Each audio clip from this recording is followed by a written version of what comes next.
বৃদ্ধ লোকেরা বেশি কষ্ট পায়। এর উপরে লোডশেডিং, বিদ্যুতের দুর্ভিক্ষ তো আছে না নাই?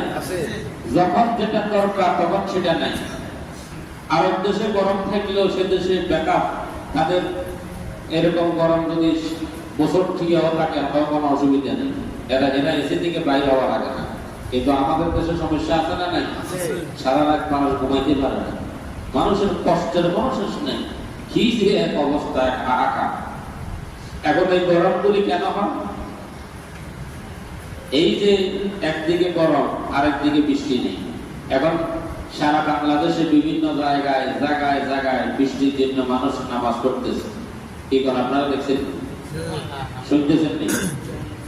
আজকেও আমরা আমাদের কেন্দ্রীয় মসজিদের উদ্যোগে একটু আগে 11টা বাজে আতাতুর্ক হাই স্কুল মাঠে বিশাল এক জামাত হইল। মানুষেরা একটু বৃষ্টির জন্য কান্নাকাটি করতেছে। কি করতেছে? কান্নাকাটি করতেছে। এবং কান্নাকাটি রাসূল করিম সাল্লাল্লাহু আলাইহি ওয়াসাল্লাম ইরশাদ ফরমান, মানিআল কতরু মিনাস সামা, আল্লাহ রাব্বুল আলামিন বৃষ্টি কখন বন্ধ করে দেন? যখন জমিনের ভিতরে ধনী লোকেরা যাকাত দেওয়া বন্ধ করে দেন। ধনী লোকেরা যখন যাকাত দেয় না, তখনই আল্লাহ রাব্বুল আলামিন আসমান থেকে বৃষ্টি বন্ধ করে দেন। ও আমার ভাইরা, আমার বাবাজিরা, এখানে অনেকেই আছেন, আপনারা অনেকেই আছেন হয়তো যাদের উপরে যাকাত দেওয়া ফরজ ছিল। এলাকার ভিতরে অনেক ধনী লোকেরা আছে যাদের উপরে যাকাত দেওয়া ফরজ। কিন্তু আমরা কি কেউ বুকে হাত দিয়ে বলতে পারবো যে আমি পুঙ্খানু বাই করে হিসাব করে আমি আমার যাকাতের টাকাটা আমি আদায় করেছি? এরকম বলার মতো লোক কয়জন বুঝে পাবেন? কিন্তু আল্লাহ নবী ফরমান, যখনই ধনী লোকেরা যাকাত দেয় না, তখনই আল্লাহ রাব্বুল আলামিন আসমান থেকে বৃষ্টি বন্ধ করে দেন। যদি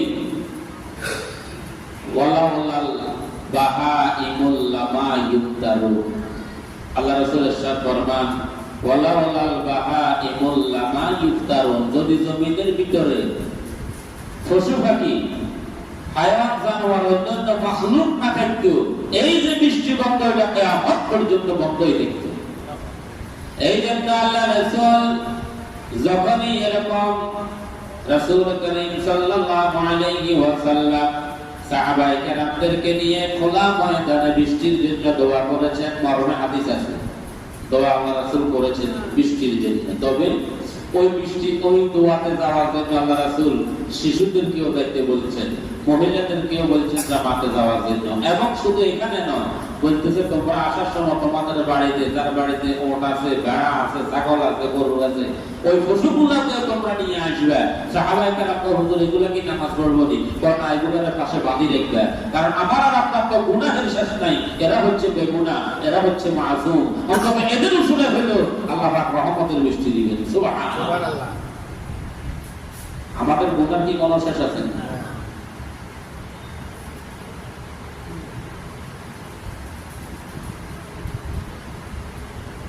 সেজন্য বর্তমানে যে অবস্থা, এই অবস্থা থেকে বাঁচার জন্য একমাত্র উপায় হলো তওবা করা। কি করা বলো? তওবা করা। তওবার কোনো বিকল্প নাই।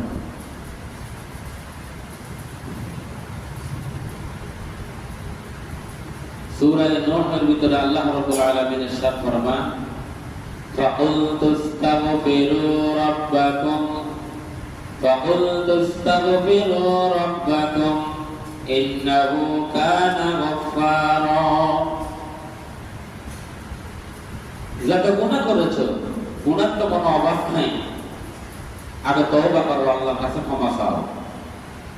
ইন্নাহু কানা গফফারা, আমি আল্লাহ ক্ষমাশীল, ক্ষমা করে দেব। সুবহানাল্লাহ। রাসূল করিম সাল্লাল্লাহু আলাইহি ওয়াসাল্লাম তিরমিজি শরীফের বর্ণনায় আল্লাহর নবী ইরশাদ ফরমান, সাহাবায়ে কেরামদেরকে একজন লোককে দেখাইতেছেন, একটা লোককে দেখাইয়া আল্লাহর নবী বলতেছেন, দেখো লোকটা আল্লাহর কাছে দোয়া করতেছে, আল্লাহ আমারে ক্ষমা করে দেন, আল্লাহ আমার জীবনের গুনাহগুলি ক্ষমা করেন। আল্লাহ রাব্বুল আলামিন রহমতের বৃষ্টি দেন। আল্লাহ রাব্বুল আলামিন আমার সকল চাহিদাগুলি পুরা করে দেন। আল্লাহর নবী ফরমান ও আমার সাহাবায়ে কেরাম দেখো, এই লোকটা আল্লাহর কাছে দোয়া করতেছে, তার সে যে খানাটা খায় ওই খানাটা সে হারাম খায়, সে যে পানিটা পান করে ওইটাও হারাম, সে যে জামাটা পরলো ওইটাও হারাম, তার জীবন জীবিকা পুরাটাই হারাম। বলো সাহাবায়ে কেরাম লোকটার দোয়াটা কেমনে কবুল হবে? আল্লাহু আকবার। দোয়া কেমনে কবুল হইল?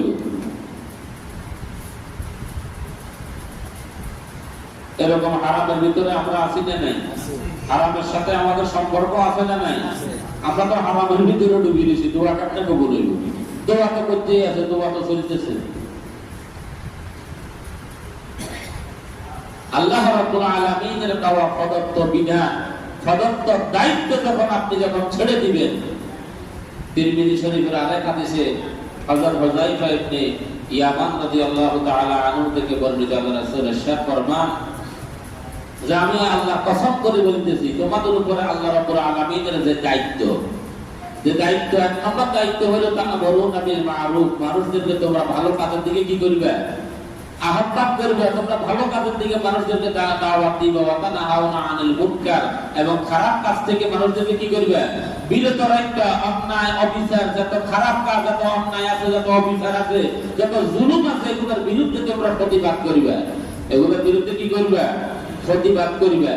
আবার নবী বলেন, এই দায়িত্ব থেকে যদি তোমরা সরে যাও, এই দায়িত্ব যদি তোমরা পালন না করো, আল্লাহ প্রদত্ত দেওয়া বিধান যদি তোমরা পালন না করো, তাহলে আমি ওই আল্লাহর কসম করে বললাম, এরপরে তোমাদের উপরে একটার পর একটা আযাব আসতেই থাকবে। তোমরা যত দোয়া করিবা, রোজাদারি করিবা, কান্নাকাটি করিবা, বুক বাসাইবা, তাহাজ্জুদ পড়বা, যাই নামাজটারে বিদায় ফেলবা, তোমাদের দোয়া কোনদিন কবুল হবে না, তোমাদের দোয়া কবুল হবে না। সুনানে তিরমিজির এই হাদিস। আমার ভাইরা, আমার বাবাদিরা, আবার মনে হয় ওই সময়টার ভিতরে আমরা বোধহয় চলে আসলাম। আমরা বোধহয় ওই সময়ের ভিতরে এখন আছি। ভালো কাজের দাওয়াত, ভালো কাজের আহ্বান যেটুকুন আছে সমাজে, কিন্তু অন্যায়ের বিরুদ্ধে প্রতিবাদ আমাদের ভিতরে নেই। আসেনি? খালি করে নিজের জান বাঁচাই। কি করে? নিজের জান বাঁচাই। আল্লাহ কয়, ইয়া আইয়ুহাল্লাযীনা আমানু কু আনফুসাকুম ওয়া আহলিকুম নারা। তুই নিজে বাঁচো, তোমার আহাল পরিবার পরিজন, আত্মীয়-স্বজন, তোমার এলাকাবাসী, তোমার অধীনস্থ যারা আছে, একেবারে জাহান্নামের আগুন থেকে বাঁচো। আর আমরা কেউ নিজে বাঁচলে পাবেন না। আমরা কি করি? নিজে বাঁচলে এটা আল্লাহ বিরোধী কথা, এটা কোরআন বিরোধী কথা। কহিয়েনে মার কহিয়েনে সত্য কর, ইয়েনে একেরে কে মারি হতার কথা আমার অসুবিধা নাই, একে ভিতরে নাই। তো আই কথা কেউ কম বিপদ হলো।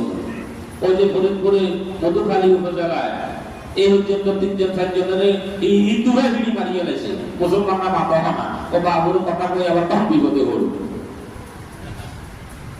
কথা বুঝুন না? এটা কি আপনারা খবর আছে? খবর আন না? ফরিদপুরের মধুখালী উপজেলায় প্রথম দফায় 2 জন মুসলমান জায়গা বিড়ি মারিয়ে গেছে। দেখুন হিন্দু, দেখুন কি হিন্দু। এরপরে যারা প্রতিবাদ করতে গেছে, ওখানকার স্থানীয় কিছুজন, ওখান থেকে আরো 2 জনের বিড়ি মারিয়ে গেছে। দেখুন হিন্দু। এই দেশে এখন আমরা সংখ্যা গরিষ্ঠ নয়, দেশে আমরা এখন সংখ্যা লঘু। এই দেশে এখন আমরা কি ওর কথা কম, আমরা কি আতাগো যত রকমের পূজা, যত রকমের দেবদেবীর পূজা, তারা সব কিছু পালন করতে পারে। প্রশাসন থেকে অনুমতি আছে, প্রোটেকশন আছে, আছে না নাই? ওরে কথা বন্যা আছে না নাই? তারা তা ঘোরায়, ক্ষমতা ঘোরায়, অস্ত্র শস্ত্র নিয়ে তারা মিছিল করে, তারা তাদের পূজা উদযাপন করে। সেখানে প্রশাসনের কোনো বাধা নাই। কিন্তু ঢাকা বিশ্ববিদ্যালয়ে মুসলমানের ছেলেরা ইফতার মাহফিল করতে পারে না, মুসলমানের ছেলেরা কোরআনের তালিম করতে পারে না, বৃষ্টির জন্য নামাজ পড়ার জন্য গেছে সেটাও তারা করতে দেয় না।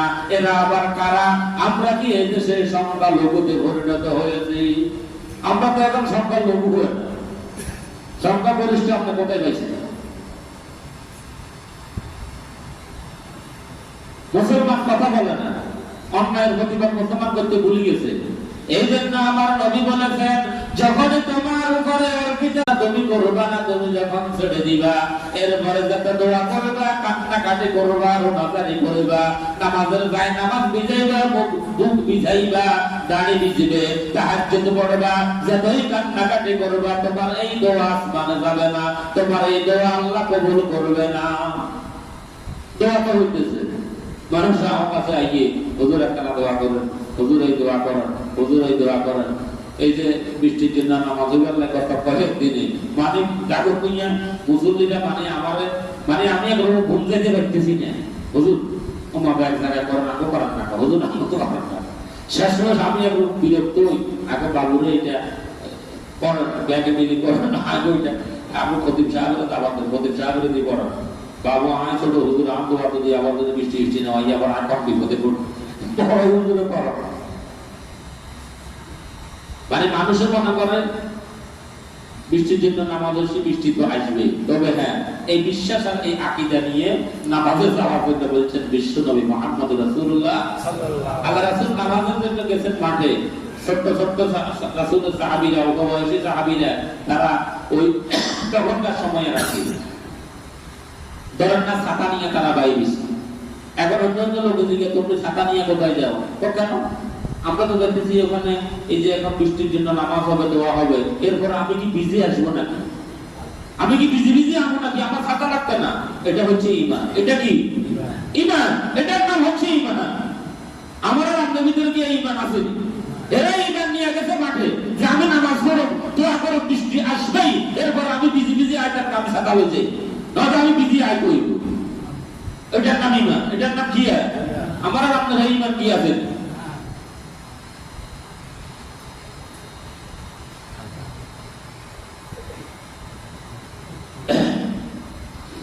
সেজন্য বলতেছিলাম আমার ভাইরা, আমার বাবাজিরা, সেজন্য বলতেছিলাম ফাকুলতুস্তাগফিরু রাব্বাকুম, আমার আল্লাহ ফরমান তওবা করো, তওবা করো, গুনাহের কাছ থেকে ফিরে আসা এখনো সময় আছে, এখনো সময় আছে। তুমি সুদের সাথে জড়িত, সুদ বাদ দাও, ঘুষের সাথে জড়িত, ছেড়ে দাও, মিথ্যা বলা, চিটিংবাজি করা, গীবত করা, শিকায়াত করা, অন্যের হক মেরে খাওয়া, অন্যের জমি দখল করা, অন্যের মাথায় বাড়ি দেওয়া, একজন নিরপরাধ ব্যক্তির বিরুদ্ধে মিথ্যা সাক্ষী দেওয়া, একজন নিরপরাধ ব্যক্তির বিরুদ্ধে মিথ্যা মামলা দেওয়া, কারো উপরে জুলুম করা।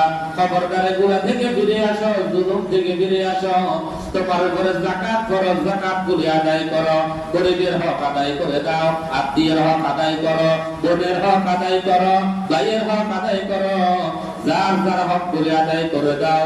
ফাকুলতুস্তাগফিরু রাব্বাকুম, ফিরে আসো আল্লাহর দিকে, তওবা করো, আল্লাহর কাছে ক্ষমা চাও।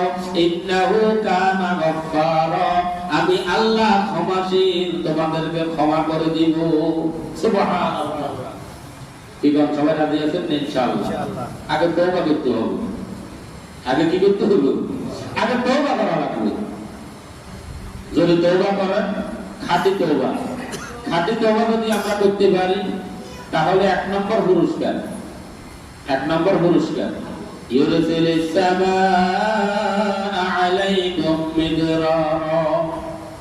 এরপর আয়াতে আমার আল্লাহ ফরমান, যদি খাঁটি তওবা করো, ইউরসিলিস সামাআ আলাইকুম মিদরারা, আসমান থেকে মুষলধারায় তোমাদের জন্য রহমতের বৃষ্টি নাযিল করে দিব। সুবহানাল্লাহ। এই যে এখন বৃষ্টির জন্য এরকম হাহাকার, জায়গায় জায়গায় মানুষের রোনাজারি, কান্নাকাটি, আল্লাহ পাক তো বলতেছেন আগে তওবা করো। আগে কি করো? যত অন্যায় অবিচার করেছে, যত জুলুম করেছো, জমিন পর্যন্ত অসুস্থ হয়ে গেছে, এখন তওবা করো। তওবা করলে তোমাদের জন্য এক নম্বর পুরস্কার, ইউরসিলিস সামাআ আলাইকুম মিদরারা, আসমান থেকে আল্লাহ রাব্বুল আলামিন রহমতের বৃষ্টি নাযিল করে দিবে। সুবহানাল্লাহ। বৃষ্টি চাইতেছেন, অন্যায় অবিচার সবকিছু আমার ভিতরে রাখি। ওই যে আল্লাহ রাসূল বলছেন, দেখো এতে খায় হারাম, এতে পানি গান হারাম, তার বক্তাগা হারাম, এতে জীবন জীবিকা হারাম, কাজ কারবার হারাম, ব্যাংকের হারাম। সাহাবায়ে কেরাম তাকিয়ে দেখো, তা আল্লাহর কাছে কয়, আল্লাহ আপনি আমারে ক্ষমা করেন, আল্লাহ রহমতের বৃষ্টি দেন, আল্লাহ ফসল বাড়াইয়া দেন, আল্লাহ ছেলে মেয়ে দেন, আল্লাহ সমস্যা আছে সমাধান করেন। আল্লাহ নবীজি বলেন, ও সাহাবায়ে কেরাম দেখো কেমনে করবে আল্লাহ, কেমনে করবে?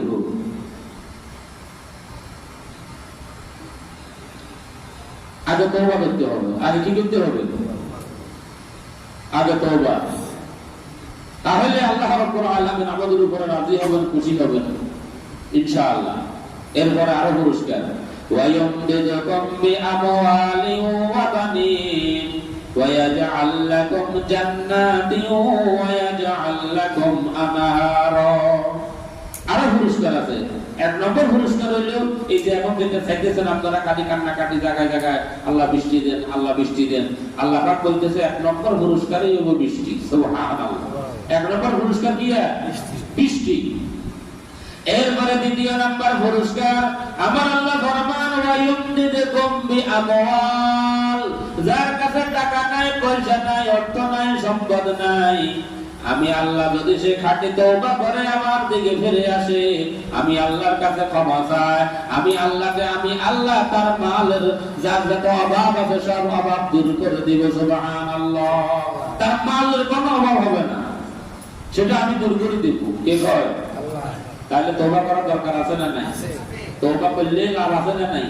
ইলা আমার মালের কোনো অভাব হবে না, আমার কোনো অভাব থাকবে না, আমার যত জরুরত আছে সব জরুরত সমাধান করে দিবেন কে? আল্লাহ। ওয়ায়ুমদিদুকুম বিআমওয়ালিন ওয়া বানিন। দ্বিতীয় নম্বর পুরস্কার আমার আল্লাহ বলতেছেন, এরপরে তোমার ঘরের ভিতরে যদি সন্তান সন্ততি কম থাকে, না থাকে, অনেকেই আছে বিয়ে করেছে ছেলে নাই মেয়ে নাই, অনেকে আছে ছেলে আছে মেয়ে নাই, অনেকে আছে মেয়ে আছে ছেলে নাই, অনেকের ঘরে আছে ছেলেও নাই মেয়েও নাই, আছে না নাই? এদের একজনের লোক পরিচয় হইলে বাজারে পেশা শিক্ষক মানুষ বলতে যে হুজুর বিয়ে করছি আজ বড় 20-25 বছর হয়েছে, একটা ছেলেও নাই মেয়েও নাই, স্বামী স্ত্রী দুজনে চাকরি করেন, সরকারি চাকরি করেন, ভালো বেতন। যাই হোক, তাইলে এই যে একটা কষ্ট, এই যে একটা শূন্য স্থান, এটা পূরণ করার ক্ষমতা কার? আল্লাহ। আল্লাহ পাক বলতেছে এক নম্বর পুরস্কার হইল আসমান থেকে বৃষ্টি দেব। দ্বিতীয় নম্বর পুরস্কার হইল তোমার অভাব থাকলে অভাব দূর করে দেব। সুবহানাল্লাহ। দ্বিতীয় নম্বর পুরস্কার হইল ছেলে মেয়ে না থাকলে, কম থাকলে, যেটা দরকার, ছেলের দরকার হলে ছেলে দেবো, মেয়ের দরকার হলে মেয়ে দেবো, সন্তান না থাকলে সন্তান সম্পত্তি নিয়ে তোমার দরকারে পরিপূর্ণ করে দেবো। সুবহানাল্লাহ। ويمددكم بأموال وبنين ويجعل لكم جنات। এরপরে তোমাদের ফসল, তোমাদের বাগান বাগিচা, তোমাদের ফল ফলাদির গাছগুলি, ওই ফল ফলাদির বাগানের ভিতরে আমি আল্লাহ তোমাদের জন্য ফল মূল দিয়ে ভরপুর করে দিব। সুবহানাল্লাহ। তোমাদের উদ্যানগুলোরে, বাগানগুলোরে আমি আল্লাহ সাজাইয়া দেব। সুবহানাল্লাহ। গাছ আছে, ফল নাই, আছে না নাই? আহা, গাছ আছে, ফল নাই। কত গাছ লাগাইলাম, একটা ফল নাই। আপনাদের এলাকা তো আছে বাবা, আমাদের বাড়ির পাশে, আমাদের ওখান দিয়ে আশেপাশে ডাইনে বামে সামনে পিছনে বিরিক ফিল্ড দিয়া, বিরিক ফিল্ডের ধোঁয়া, মানে গাছ যে দুইশোটা বাঁচি রয়েছে, এটাও আল্লাহ রহমত, ফল দিব তো করার কথা। এই যে এক অবস্থা, গাছ আছে, ফল নাই। জমিন গুলি, কত জমিন কানির পর কানি জমিন করে রয়েছে, ফসল নাই, মানুষে ফসল করে না। অনেকে আছে করলে হয় না, অনেকে আছে কয় হুজুর এত খরচ দিয়া করার চাইতে তো কিনি খাই এমনি বাবা। কথা ঠিক নয়? কিন্তু এই যে ফসল করার ক্ষেত্রে জমিন গুলো এই যে এইভাবে কানির পর কানি জমি অনাবাদি করে রয়েছে, এগুলাকে আবাদ করার জন্য পদক্ষেপ নিতে হবে সরকারকে। স্বল্প মূল্যে সুযোগ সুবিধা দিয়া কৃষকদেরকে, যারা জমিনে ফসল ফলায় তাদেরকে টাকা দিয়া, পয়সা দিয়া, রাষ্ট্রীয়ভাবে তাদেরকে যদি সহযোগিতা করা হয়, তাহলে একটা জমিনও খালি থাকবে না। কথা ঠিক কিনা বলেন? আমাদের দেশে তো এই ধরনের পদক্ষেপ নিবে কারা? যারা নেবে তাদেরও তো ফ্যাট করে না, তারা আমাদেরকে সুবিধা দিবে কোথায় নেবে? আল্লাহ তাদেরকে সহি বলতে বলিয়া وَيَجْعَلْ لَكُمْ جَنَّاتٍ وَيَجْعَلْ لَكُمْ أَنْهَارًا। এরপরে তোমাদের নদী, খাল, বিল, পুকুর, ডোবা যা আছে, এই যে এগুলার ভিতরে খালি পড়ে আছে, মাছ নাই, আমি আল্লাহ এগুলার ভিতরে তোমাদের জন্য রিজিক দিয়ে ভরপুর করে দিব। সুবহানাল্লাহ। কে বলতেছেন? আল্লাহ। এই যে আমাদের ডানে বামে সামনে পিছনে এই যে আপনাদের এই যে বিলগুলি পড়ে আছে, বর্ষার দিনে যেই পরিমাণ মাছ আমার বয়সে বুঝবার পরে আমি যে পরিমাণ দেখছি, আপনারা যারা বয়স্ক আছেন আপনারা তো আমাদের থেকে কয়েক ডবল দেখছেন, কিন্তু আমাদের যে বাচ্চারা এখন যেগুলোর বয়স 5 বছর 7 বছর 10 বছর বয়স, এরা কি দেখছে? যারা এই যে 70-80 বছরের মুরব্বী যারা, এরা যদি এখনকার 15 বছর বাচ্চাদের সামনে যদি আপনারা গল্প করেন যে আমরা খালে বিলে যাই এইরকম এইরকম মাছ পাইছি, মাছ ধরছি, এরা করবো কিন্তু সব কাল্পনিক কথা, ঠিক নয়? আমরা যে পরিমাণ দেখছি, আমিও তবে যে পরিমাণ দেখছি, আহারে মাছ এখন আসেনি এগুলো? আছে কেন? যাহারাল ফাসাদু বিল বাররি ওয়াল বাহর বিমা কাসাবাত আইদিন নাস। এগুলো সব কিছু হচ্ছে আমাদের দুই হাতের কামাই। কার কামাই? কে বলতেছেন? আল্লাহ। এই সব কিছুর জন্য দায়ী কারা? আল্লাহ পাক ফরমান লিইউযীকাহুম বা'দাল্লাযী আমিলু লা'আল্লাহুম ইয়ারজিউন। এরপরে আমি আল্লাহ তোমাদেরকে তওবা করার জন্য সুযোগ দিই। আমি চাই আমার বান্দারা লিইউযীকাহুম বা'দাল্লাযী আমিলু লা'আল্লাহুম ইয়ারজিউন, তারা যে তওবা করে আমি আল্লাহর দিকে আবার ফিরে আসে। সুবহানাল্লাহ। রোজা গেছে, ওরে মসজিদে মুসল্লি নেই, রোজাও নাই, মসজিদে মুসল্লিও নাই, ফজরের নামাজে নাই, জোহরের নামাজে নাই, আসরের নামাজে নাই, মনে হয় রোজা গেছে, একটা বলার নামাজও মাফ হয়ে গেছে।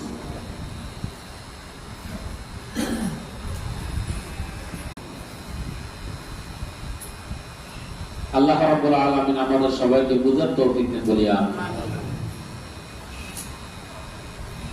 আমাদের যার যে দায়িত্ব, আল্লাহ আমাদেরকে দায়িত্বগুলি বুঝান এবং সেই দায়িত্বগুলি পালন করার হক আদায় করে আল্লাহ আমাদেরকে তৌফিক দেন বলি আমিন। ওয়া মা আলাইনা ইল্লাল বালাগ। যারা পড়ে আসছেন সুন্নাত পড়ে।